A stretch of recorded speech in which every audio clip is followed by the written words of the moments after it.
What's up YouTube? Welcome back to the channel, Sleepy Dreepy. Today we're going to be going ahead and taking a look at the top 5 new decks coming out of Battle Styles. A lot of these decks I have kind of pulled from other players and content creators, so I'll leave, if they have a video posted on it, I'll leave a link to the video in the description below or in a card somewhere up here. I think the cards show up, so feel free to go ahead and check out those content creators as they make great content as well. So let's get straight on to the list now. Okay, to start off, I do have a couple honorable mentions, and that first honorable mention is Cherrim Venusaur VMAX. I think this has some potential just because Cherrim can just throw a lot of energy from the hand onto the field, and Venusaur VMAX just has a simple 2 energy call, so you can kind of go single attach per turn to power that up. So maybe turn 1 you get the Venusaur, attach, and then second turn you evolve Cherrim, evolve your Venusaur, and then hand attach to Venusaur VMAX, and then spread your energy elsewhere on the board with Cherrim.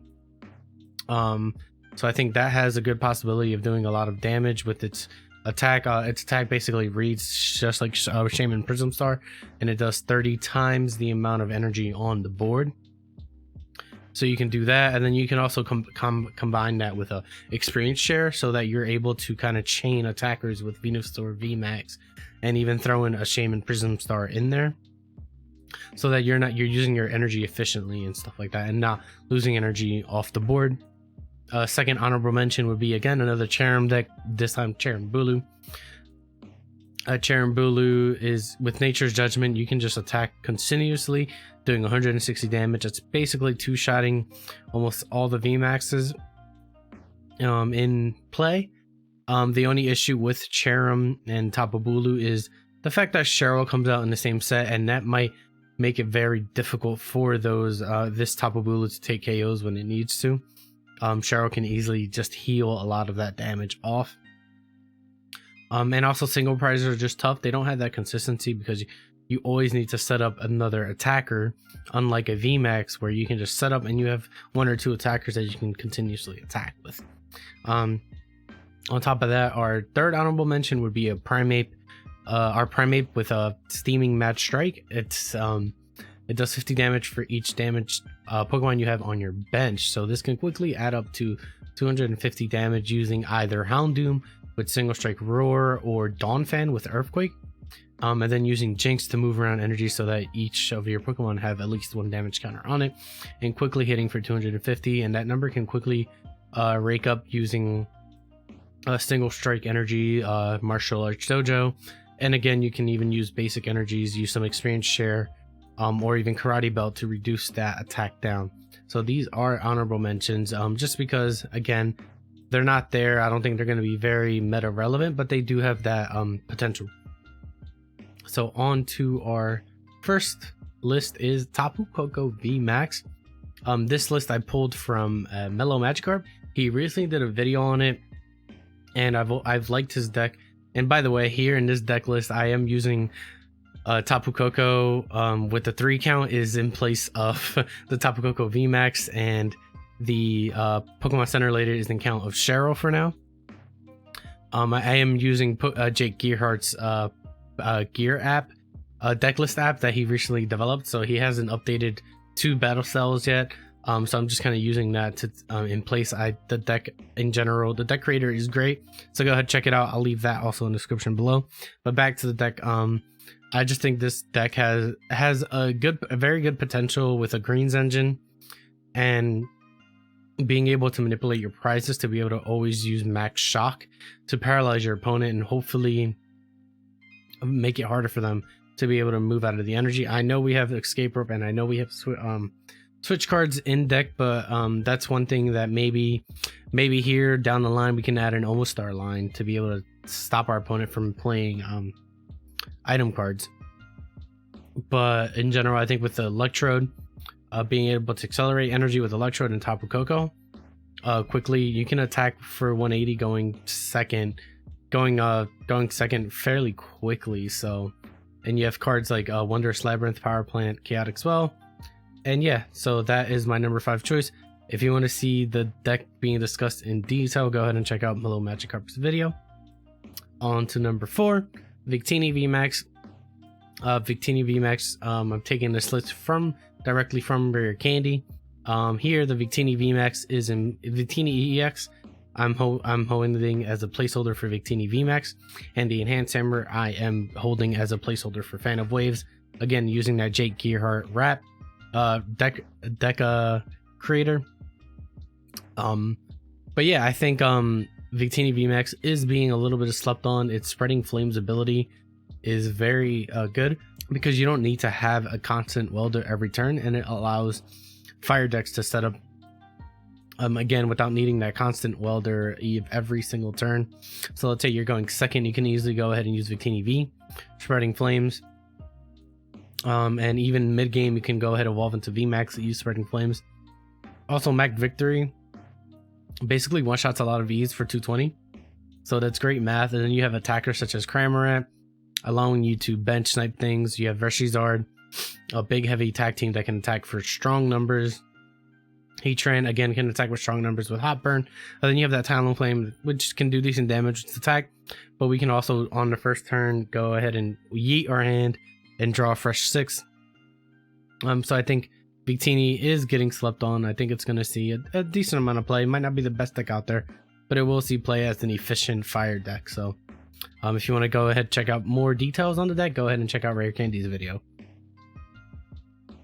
And then on to number 3, we have Single Strike Urishifu. I'm looking at the deck profile with Tablemon's deck profile on Channel Fireball's channel, and I think Single Strike Urshifu has a lot of, I feel like it's going to see a lot of play in the beginning of the meta, but it's such a one-track deck that it's going to see a lot less play once the meta develops and counters develop for it.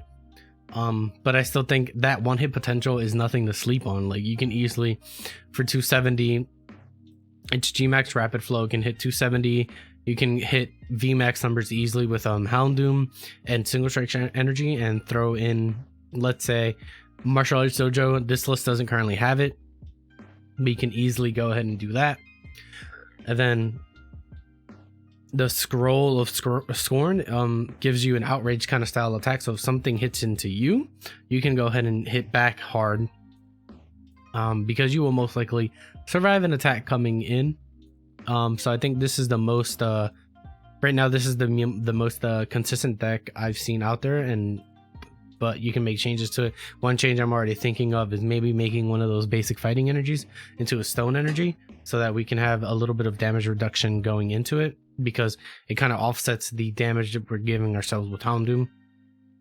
But yeah, again, go ahead if you want to see the deck in full detail, check out Tablemon's video. Then on to number 2, we have Corviknight VMAX. Have this deck list from Chill Series videos. Corviknight VMAX is just, it's a tanky steel type or metal type that, you know, with its ability basically has a stealthy hood, so Giratina can't even take off coating metal energies off of it. And then you're using the Bronzong to move those energies around wherever you need it. So let's say you get hit, you can move the energies around Cheryl, then move them back on and attack. Or with the fact that Corviknight has free retreat, you can set up two Corviknights, or set up a Zacian and a Corviknight. Go ahead, retreat. You can attack with a Corviknight, and then next turn retreat, move the energies. If it got damage, you can Cheryl and then attack with something else. I like the inclusion of the Luke Metal, one of Luke Metal in Chill Series deck profile. I think it helps you again be able to tank a little bit more, going and giving you an energy denial option in Full Metal Wall, because what you can do with Luke Metal is you can kind of play it out of nowhere, gust up an opponent's Pokemon with a lot of energy, and then Full Metal Wall, and then they're kind of left there like panicking because all their energy is just gone on their main attacker. So I think because you have that option of moving energy around, it's a lot easier to play Lucario Melmetal out of nowhere and just take wins from that. And then again, it's just giving us a little bit more tankability with that Full Metal Wall damage reduction, 30 damage reduction. If you want to check out a full detail list, go ahead and check out Chill's video. And then on to our last and number one deck. It is Rapid Strike Urshifu. I think Rapid Strike Urshifu is insane card. It can be played so many different ways. But right now, I'm looking at a very consistent list from Zapdos TCG. I'm just looking for a very straightforward single strike, rapid strike, list, using the auxiliaries, being able to, and playing a lot of single strike cards to be able to search what we need. Here, we're just playing the auxiliaries to be able to search for our maybe Karina, our Scroll, and maybe our double, our rapid strike energies fairly quickly. Rapid strike in general is just very consistent and it's very cheap to get going. For one energy, you can attack with I forget the attack of the name, but you can basically smack for 150. The next turn, go ahead, set up a GMAX rapid flow for 120 on your bench. So basically, or you can do, there's many routes of play you can take with single strike. You can go ahead, damage 2 things, and then end the game with a GMAX rapid flow. We're expect to see a lot of Mew in play because of this card, but still, Mew can easily be gusted up and taken out and taken care of.